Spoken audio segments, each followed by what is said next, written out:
തോറ്റവരുടെ കഥ ഭയങ്കര അത്ഭുതമാണ്. നമുക്ക് ശരിക്കും പറഞ്ഞാൽ നമ്മൾ ഒട്ടും വിചാരിക്കാത്ത കുറെ ആൾക്കാരാണ് തോറ്റിട്ടുള്ളത്.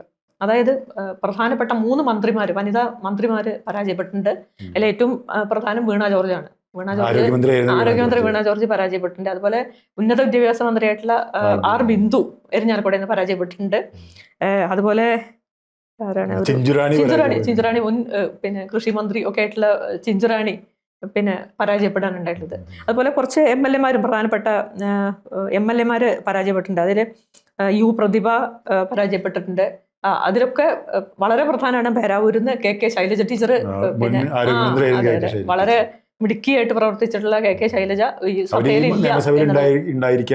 അതെ തീർച്ചയായിട്ടും ഈ നിയമസഭയിലുണ്ട്. അവരുടെയൊക്കെ ആ സാന്നിധ്യം തീർച്ചയായിട്ടും ബാധിക്കുമെന്ന് തന്നെ നമ്മൾ പറയേണ്ടതുണ്ട്. അതുപോലെ ശാന്തകുമാരി LDF-ന്റെ മുൻ MLA ആയിരുന്നിട്ടുള്ള, അതുപോലെ ദലീമ അവർ പരാജയപ്പെട്ടിട്ടുണ്ട്.